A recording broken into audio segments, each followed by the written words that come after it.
All right, welcome back, everybody. Co-Creation Nation. I'm Lauren Hall. So happy you are here listening with us. I'm with my awesome co-host, Troy Blankenship. How you doing, Troy? Hey, I'm doing fantastic. How about you? You have to introduce yourself as the great Lauren Hall. Okay, I'll say hello, everyone. I am. Wait, let me say it like you say it.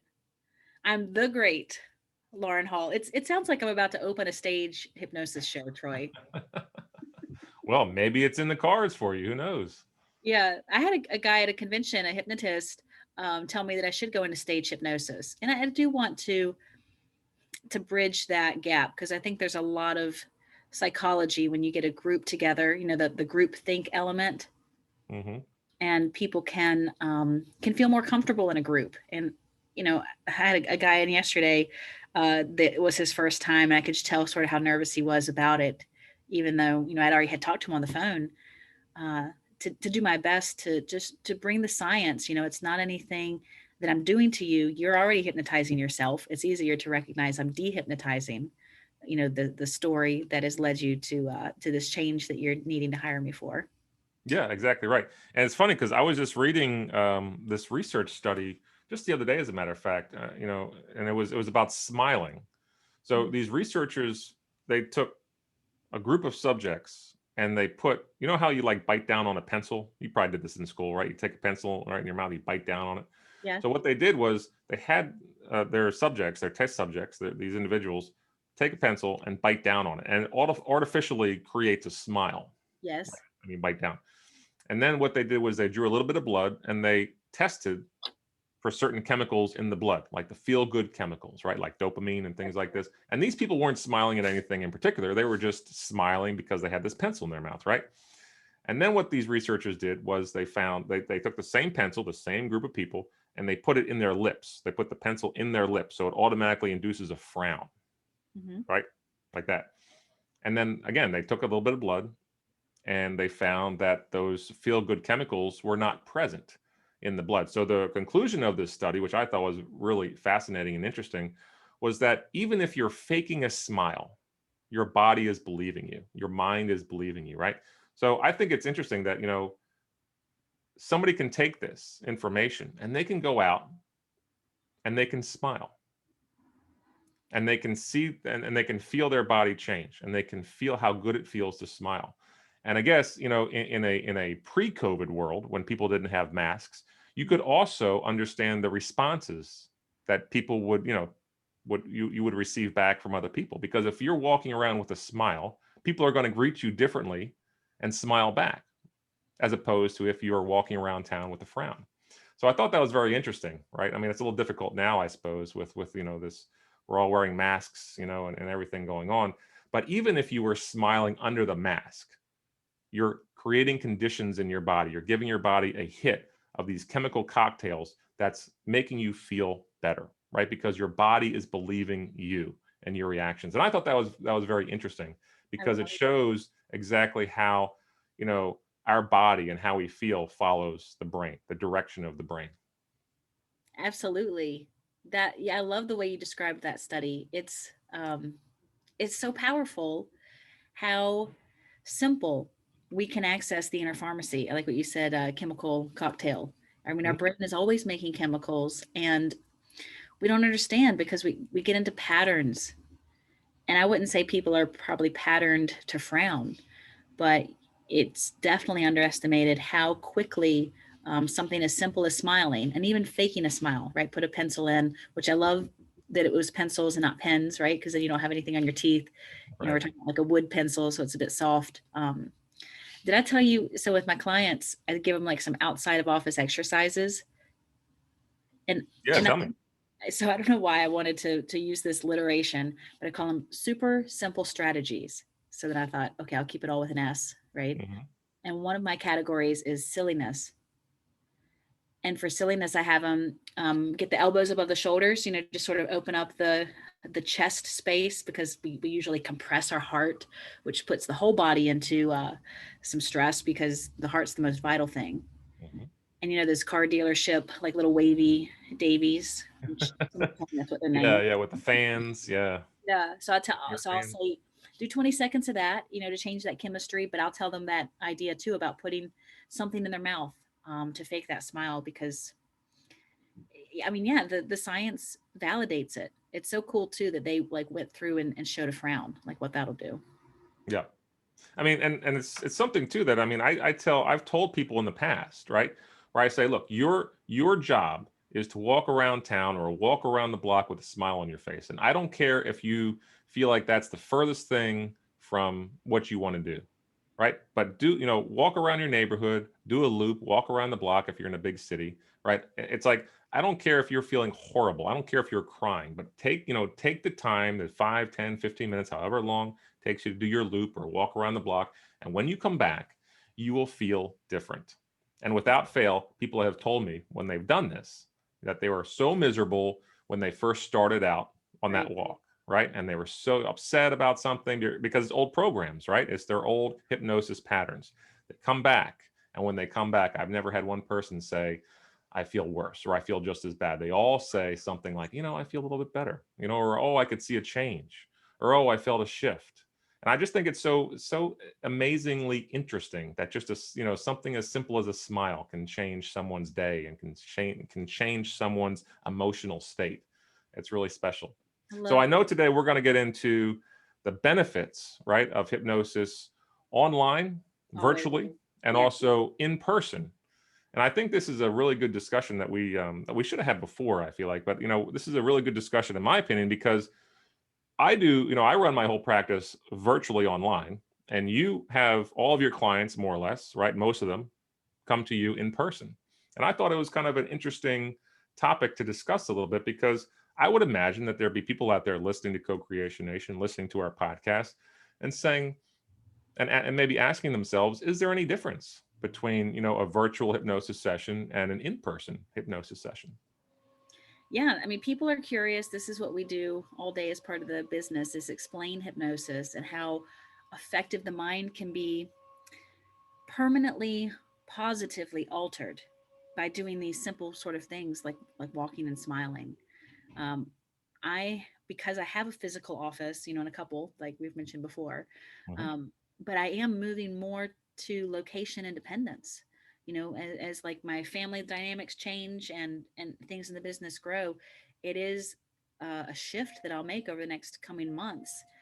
And there's so many hypnotists who, um, like me, had locations and are moving virtual, exclusive. So you were just ahead of the curve to be, initially virtual exclusive. And I've had people who've done both with me. We started in person, then moved virtual, and vice versa. Because I've had people abroad that have worked with me only virtually and then come to work with me in person. So when I Mhm. have that sort of case study, I'm always asking, what was different, what was the same, which do you like better? And across the board, everyone has said it is exactly the same. So we know the advantages really of virtual, because a person doesn't have the travel or commute time. My offices now are in a downtown space, which, it's not hard to find parking, but people in downtowns, usually that's sort of like what they think. Where am I going to park? Do I have to pay to park? What's the weather? So if you're doing virtual hypnosis, you can stay in your bed. You could sit at your coffee table, or you could sit outside. It's up to you. I mean, I think I was talking on a podcast that we had, or maybe this was a Facebook Live, where a woman was in her car at the park. She was watching her son, and so Yes. she wanted to keep her eyes open. And I'm like, sure. I mean, you don't have to have your eyes closed to do hypnosis. You don't have to be with a hypnotist in person to do hypnosis. In my office, I use heart math biofeedback. So that's something that I'm not doing virtually yet, unless people that I work with, buy their own unit, which heart math has home units, which are great. You don't need the technology, but if you have it, then I can, um, go over the biometrics and support how, you're achieving what they call this coherent state, Mhm. and how maybe doing more exercises like going for a walk a couple of times a day, or even a couple of times a week. I mean, most people don't feel like they're exercising, but I'm telling people, if you are, unless you're staying in bed all day, you are exercising. So when you have people that are working with you virtually, are any of these asking to come and be in person with you, Troy? Because I know you've worked with people all over the world. I've never had one. No, I've never had someone, ask. Obviously, I think, my website, I think, explains that this is a virtual thing, and I never wanted to be tied down to a physical location. I wanted to help as many people as I could, Mhm. and I've found that it's convenient for people. I mean, because they're in their comfort of their own home. They're in a familiar environment. I've been in people's living rooms, dining rooms, kitchens. Mhm. I've been in people's cars, and where they have, we work off, the Yeah. Zoom app. So it's very simple to use. Everyone has Zoom these days. Everyone's working off Zoom, I feel like, with the state of the world and, the pandemic and everything. So everyone already has the app. And it's amazing that you can get, someone, I'll give you an example. I was working with someone the other day who has driving anxiety, right? And she's had it for a number of years. She came in for one session. I just followed up with her because I always like following up with a Mhm. phone call, right? In between the first and the second session. Mhm. We do that about halfway through between the first and the second session. And she's, telling me on the phone that she's seeing so much progression. She's, she has all this success and she's feeling more comfortable in the car, right? And I just think it's astounding that, we can affect this change and someone can, feel this empowerment. And this is a virtual session, right? So you don't have to come into a physical office to, to receive these changes. And I understand that there are people that feel comfortable, coming into a physical location and doing this, change work in front of a hypnotist in real time and in real life, and in person, and that's fine. I mean, everyone has their own preference. But for me, I never wanted to get tied down to one specific area. I wanted to help as many people as I could, like I said. And it's just interesting to me that hypnosis is so effective and it's so natural. We all go into these hypnotic states, every single day. That it can also be just as effective online as it can be in person. And everyone, every hypnotist has their own special methods, right? They have their own special, Mhm. ways of producing change work and things like that. Um, in my opinion, and I'm surprised, I didn't know that you were thinking about maybe changing, the way that in the future, maybe going virtual as well. But in my opinion, I think that, this is going to be how things are going to go in the future. I mean, you see commercials online or on the television now, right, where you have people doing teledoc sessions or teletherapy sessions or something like that. And I really feel like that the hypnosis profession will follow because it's convenient. We live in this society that's always busy, busy, busy. We're always on the go. And that's what I thought of when I opened my practice. I was like, I'm going to make this very convenient for people. And that's just the way I went with it. But on the other hand, I know people like you, they get great results coming to you in person. So I think it's just really the preference It is of how preference. somebody wants to, approach their issue. There's no, in my opinion, there's no, diminishment or decrease in the quality of the change work as long as you're with a qualified and professional hypnotist. Well said. It definitely your results are going to be most based on who it is that you're working with. Because if that practitioner is confident in a virtual medium, then clearly they know how to handle the software. And people might think software glitches, right? Like, do they have consistent internet? Internet, as modern as we are in these times, can go out, and that's okay. You can use a phone call. You don't have to have a video. I prefer video for doing virtual, at least at the first one. But if it never happens, that's okay. It's mostly because I want rapport to be created, and people have such a stigma of how hypnotists would look. I mean, I've had that comment a few times, right? You don't look like a hypnotist. I'm like, what does a hypnotist look like? Do I need spiral glasses or Einstein hair? I don't know. This I look the way I look, and I'm also a hypnotist, so we're redefining that brand. I mean, right now my business is about 80% in person and 20% virtual, and I think those numbers will shift because, like you're saying, I want this flexibility to go out and serve other markets. The corporate programming model is really huge because when you can teach a corporation how to use these techniques to serve their teams, then you compound the effectiveness of what you're bringing out into the world. And I think the climate is ripe, for industries like ours. I think people are at a state of need, not only because of pandemic and just environmental and political and social. I mean, I can't think of any area where people aren't stressed. However, before 2020, it felt like there was an epidemic of stress, right? Right. This is what people are coming to see us for, and they're usually at a desperate state.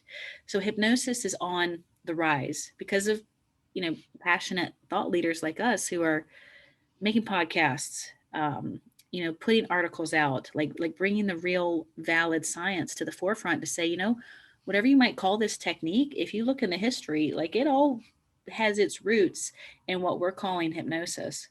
So call it what you want. Your mind is an ever distributing pharmacy, with no negative side effects. But I have a question for you. So I'm curious, as I'm sure that there are going to be people listening to this podcast that are also going to have, this question, and they're also going to be curious.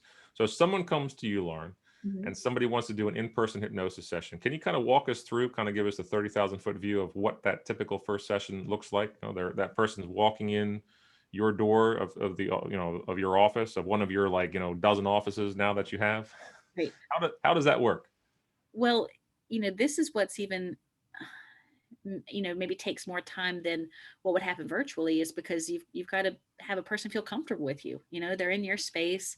They're probably already nervous about this possibly new experience, or at least just meeting a new person, being in a new environment. So we sit down. I have some comfortable chairs. Like I'll offer, tea or water. Now everybody's masked up, so we're not usually drinking, but I just want a person to feel comfortable. And I've got enough space in my offices that you could be, quarantine distance away from me. But I'm not doing the things that I used to do with clients, which were, like closer proximity, or maybe like some eye movement exercises because of the quarantine. So that's been a sort of push as to why it just makes more sense to be more location independent. Hmm. So we build some rapport, and then we go right into the conversational hypnosis pre-talk. I'll take some notes. I'll jot out the things that they say, which so I've tested this different ways, like with my iPad or my computer, because I'm a faster typer than I am writer. Hmm. But when I have that equipment between me and a live person, it feels like there's this barrier. So I prefer organically to like write on a notepad, which I then later transfer my notes.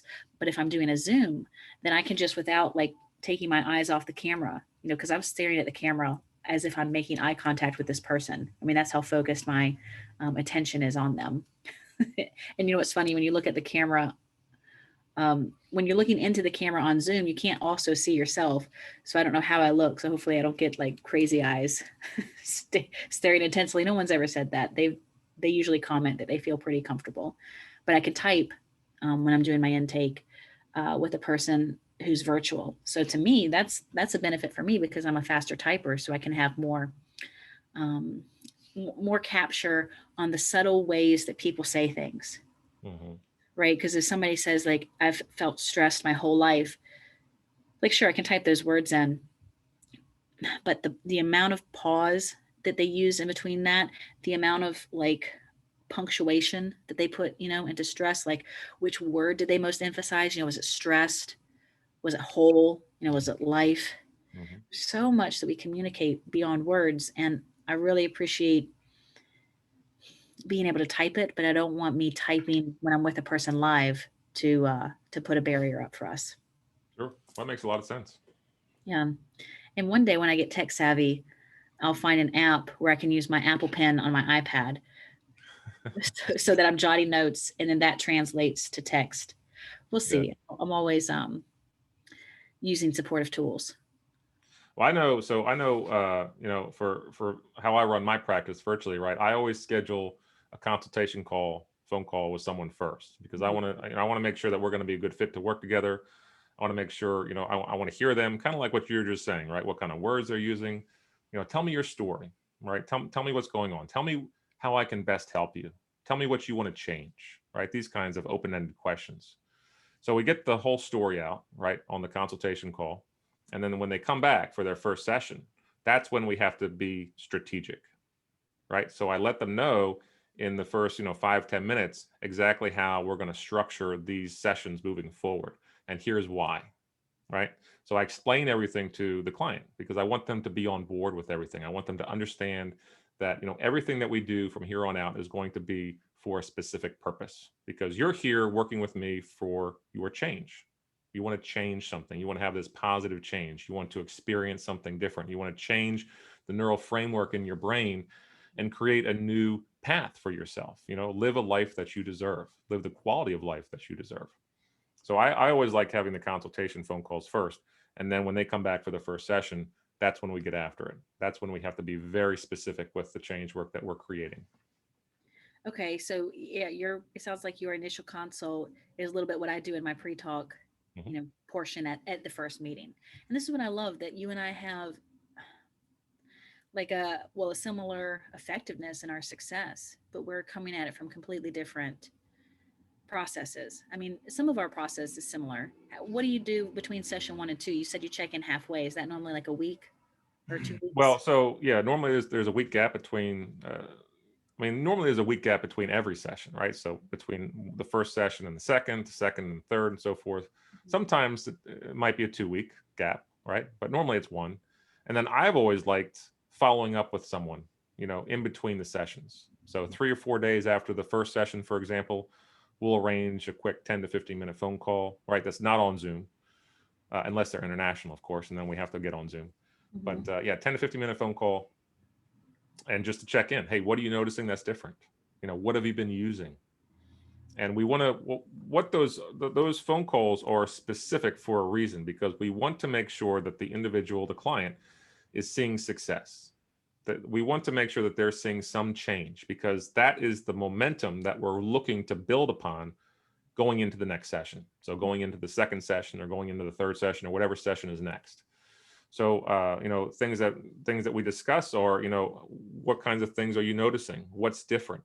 And it's interesting too, because people, and not everyone's like this, right? But I would say that people just, they've had anxiety for so long, right? 5 years, 10 years, 15 years, and Mhm. they see a little bit of change, they see a little bit of success, and that's a big deal for a lot of people.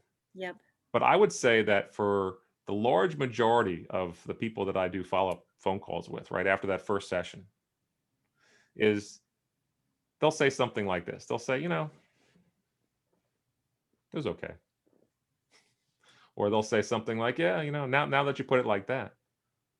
And it's because, look, Yeah. I want people to understand that this is a big deal. The fact that you've been feeling anxious and panicked and fearful, and now after one session, after one 60-minute session, or whatever it is, 90-minute session, you're able to change after a couple of days. That's a big deal. You've been dealing with this for over a decade. It's been one session, right? And people have to understand what a big jump that is, neurologically speaking, in their brain. That's Yeah. what's so special about it, right? So it's building this momentum. It's understanding, hey, you know what? You don't have to go and throw yourself a party, but you know what? Give yourself 3 seconds and give yourself a mental pat on the back, because the fact that you couldn't drive down the road for more than 2 minutes without experiencing a panic attack, and now you're driving to the grocery store and getting groceries and coming back and feeling great about it and not even feeling any unwanted negative emotional state, that is a big deal. Let's take this and look at it for what it really is.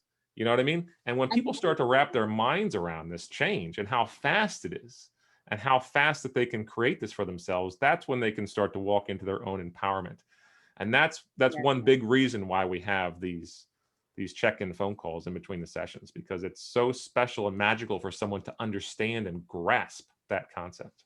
I know, you're right. It's like we're cheerleading them to celebrate the success, because who usually is congratulating themselves after they go to the grocery store and come back without an event, right? That's just such an everyday thing. And so this is where your brain had been feeling paralyzed with that anxiety, label. Mhm. But now that this label isn't showing up for you, going to the grocery store is a non-event. And it's not every client that I work with, because my practice isn't like niched into a specific. So there's all sorts of things that walk through the door. But I regularly am cheerleading people to say, look at this thing that you never had felt like you could do before, and now you're doing with ease, and you just brushed it aside, or didn't even bring your awareness to it, because I can see where you wouldn't bring awareness to it. But if we bring awareness to celebrate this, your subconscious, which is always listening and accessing those chemicals, is going to feel free and elated, and it's going to want you to feel more of this like confident building state, and it's going to do that while you sleep. I mean, it heals you physically and mentally and emotionally while you sleep. So let's congratulate it for this work that it's done that you didn't even see was such a huge thing. Yeah. It's kind of like an overnight success, right? People think they see it and it's overnight, but if you really look into the story, it was a behind the scenes progression. Well, it can be, it can be that quick of a success. I mean, there have been people that I've worked with where it has been, one session and they see this transformational change. And other people, it might take a little bit longer. Everyone's different, right? And when I say longer, I'm talking maybe 3, 4, 5 sessions, right? But hey, you know what? If you're having 3 or 4 or 5 sessions, an hour a time, that's 3, 4, or 5 hours, then you see the shift. Then you have this transformation. But you've been dealing with this issue for 10 years. So what's 5 hours in a 10-year journey, right? It's nothing. Yeah. So, I mean, and the other thing too is that, it's important to remember people don't elongate the movies in their mind, right? So for people who don't know, right? I mean, I deal with the anxiety market or this, panic, fear, worry, uncertainty, things like this. Mhm. And the reason why I work in that market is because I used to have, right? It's an open secret now, not so much of a secret anymore, but I used to have anxiety myself. And so I can relate. But when I talk about elongating the movies, no one, let's just take someone for example. Let's say they have anxiety getting on an airplane, Mm-hmm. right?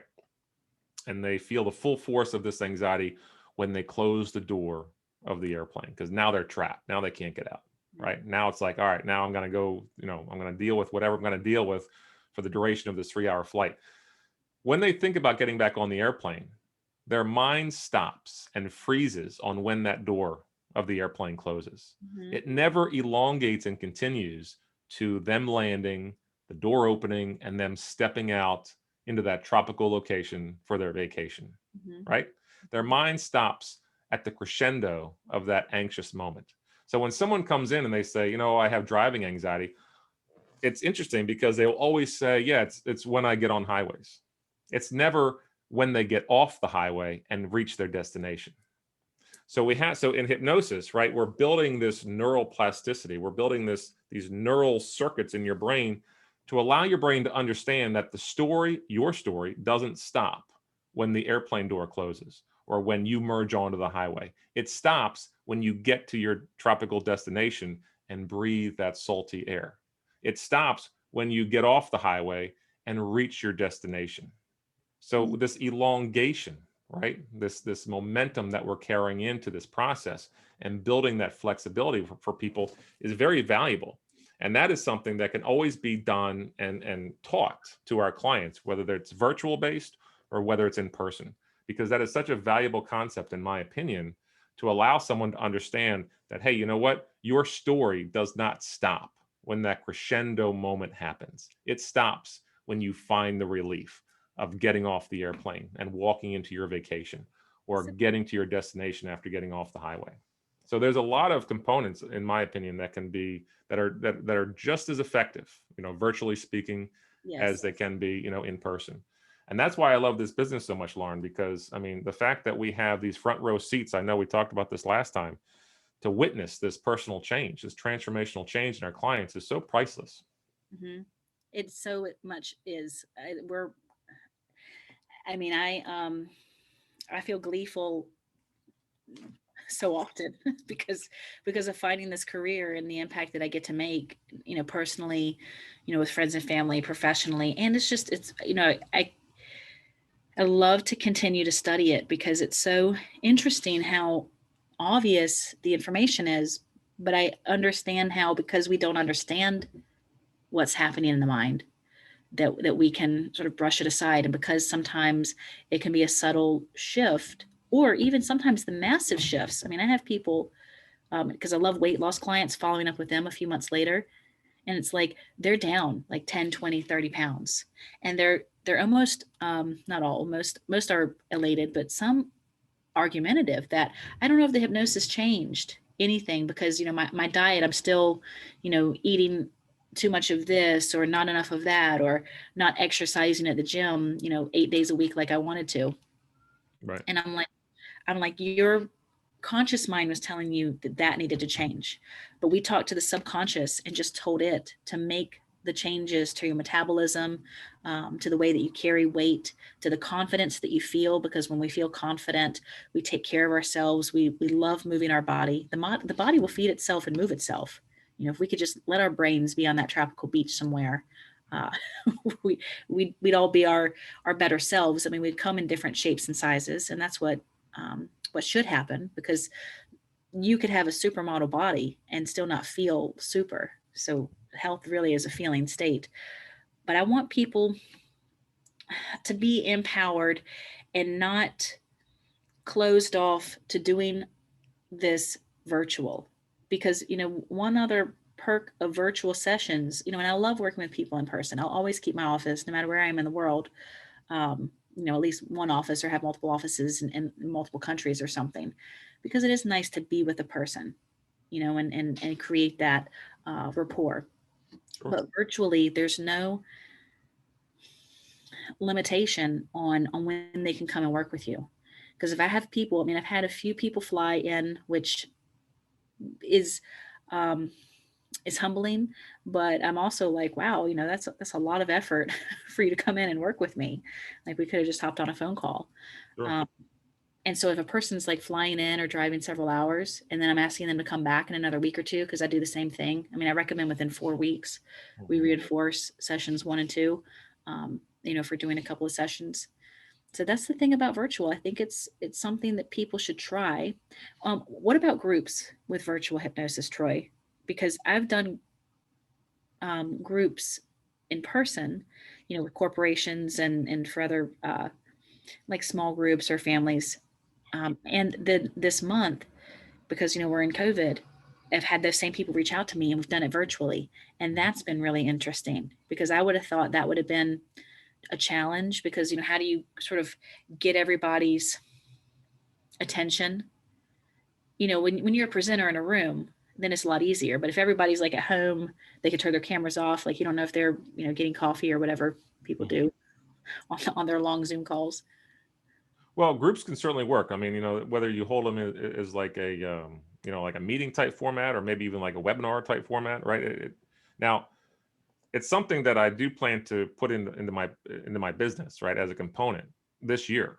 But I mean, you're never going to get the individualized attention in a group, but you can still affect change in people, right? So you can have a group of, let's say, 10 people, 20 people, whatever it is, and they can come and they can learn and they can do, hypnosis in a group setting, in a group format, right? But the great thing about it is, I mean, it's kind of like, I use that as like as like an icebreaker, right? If someone doesn't know what hypnosis is about, maybe they just want to see what it's about. Maybe they want to try something out. Maybe they want to see what can I learn from this? What can I take away of value? Because in a group setting, I think it's important to teach and instruct, so they can walk back into their lives with some sort of techniques and some tools that they can use in their lives, right? So if they're feeling anxious, they know what to do now. But in terms of the individualized component, right, in terms of going deeper into affecting, that change work, that's where somebody would have to come back and say, hey, you know what, I would like to work on a deeper level with you. I want to go deeper with this whole hypnosis thing. I would like to work with you one-on-one. Yes. So the group format is more of like an icebreaker as to, adding value, walking back into your life, taking some tools with you so you know what to do. Hmm. But if you want to actually attack and change the specific anxious legs Hmm. that are in your life, that's where the individualized component comes in. I always say it like this, right? If you imagine your anxiety as like a tabletop, Hmm. what holds up and props up that table are all the legs, and all the legs are your anxious moments, right? So, like, for example, driving anxiety. Your driving anxiety is a tabletop. But if you feel anxious getting on the highway, that's a table leg. If you feel anxious going around a corner, that's a table leg. If you feel anxious going down the street, that's a table leg. If you feel panic in your car as soon as you close the door, that's a table leg. If you feel anxious the night before, you know you need to drive somewhere, that's a table leg. So we knock down enough of these legs and the Mhm. tabletop falls. And the change always happens in the collapse. Does that make sense? Because the brain will generalize this change. So in a group setting, yeah, we can knock down some of these table legs, right? But in terms of getting the collapse, getting the whole thing to drop and allowing someone's brain to generalize, in my experience, in my opinion, the individual, the client would have to come back for an individualized session where we specifically address those anxious moments. Yeah, and that's well said. I think that reality exists virtual or in person as far as group hypnosis goes. You can affect change as far as shifting perspective and eliciting um what I call hope coaching, right? That inspirational, like, yes, I can make this shift. But Mhm. if you want a specific one of your table legs knocked down, that might not have been something that the hypnotist thought of, or like I even said about that statement, I've been feeling stressed my whole life.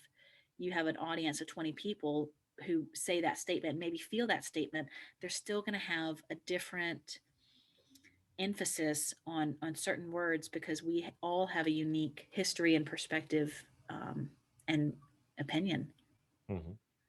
So I think the idea of virtual group hypnosis as a entry point for people who want to check it out, you know maybe people feel safer in a group, right? This is where the stage hypnosis model, to my opinion, has opportunities for therapeutic value, because you can go in right under the security of a group.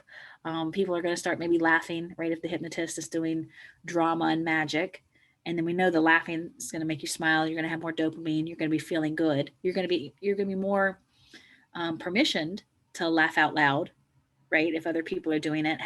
You've been to comedy shows, I'm sure, right? Mhm. I mean, it's the energy is just contagious there. Energy is contagious. And we're hypnotists. So it's our responsibility to make sure that this change work happens through conditioning, happens through momentum, right? So yeah, I mean, in a group setting, right, you want people to come, go away with value. You want them to go back into their lives learning something. So if they were to manage feeling anxious again, for example, they know what to do. But in terms of, actually getting the brain to generalize the change, that's, in my opinion, where it's more effective to have the person come back for one-to-one. Now, that being said, everyone's different. I'm sure there are plenty of people that would do a group session and that would be enough for them because they'd be like, all right, now I got some techniques, now I got some tools, right? And that's what these are for. It's to warm up the idea of what hypnosis can do, how it can change, how you can feel so much better, how can you feel empowered, how can you walk back into your life and change your emotional state? So all these things. So in a group setting, you want people to walk away with value. You Mhm. want people to walk away with something that they can apply to their lives today, Yeah. right? And if somebody wants to go deeper, if somebody wants to allow better change or deeper change, right, where they can have this transformational shift, then yeah, one-to-one is probably going to be your best bet. But then again, everyone's different, right? I mean, I've had one-to-one sessions where people have, felt that transformational change in a session, in one session, and Mhm. they've had this issue for a year or more. And somebody might take a little bit longer, someone who, and it's interesting too, because just because, and I say this all the time, especially in my consultation calls, just because someone has anxiety or has had anxiety for the last 15 years, many people feel,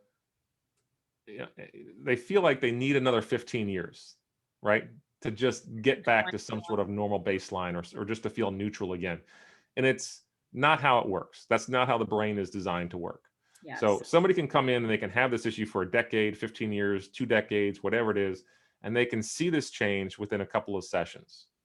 So I want people to understand that, because this is the power of you. This is you realizing your own true personal power in terms of the change work, and how you can change your emotional state moving forward. And if you were to manage, if someone was to manage an unwanted negative emotional state after the change work, they are now armed with knowing what to do in order to change that. And that's true personal power, in my opinion. And Nice. what greater gift can someone give themselves than that? True that. I wish, yeah, what holiday's coming up next? It's like, give yourselves this gift, guys. I need to drop the mic after that one. Well, I love what you said. I mean, the brain loves patterns, so it's expected. Okay, I did this 15 years, so I have to downshift it for 15 years. But the body brain, which is bigger than the brain, loves homeostasis, so it's going to work to support you. One thing I think we should do, Troy, is bring a person on to be interviewed who has done a group virtual hypnosis, Hmm. because we've brought clients on, your clients who talk about their results, and they've of course been virtual exclusive, and then my clients and some who have done virtual or in person or both, right? Which has been great for people to get feedback. So now that I've done some groups, and you said you're going to start doing groups this year virtually, we'll bring some groups on to be interviewed. Guys out there listening, thank you so much for sharing this time with us. If you want to come on and be interviewed, go to hypnosisinaction.com and get on the calendar. We'd love to have you. You could be a person curious about hypnosis, a skeptic on hypnosis, another hypnotist or psychologist or change maker, of whatever modality type it's titled. We're open to conversations. We just want to bring the value and the science and the results. Thanks so much, Team Nation. Troy, I'll talk to you soon. Bye, everybody. Thanks, Lauren. You rock. You rock. Bye, guys.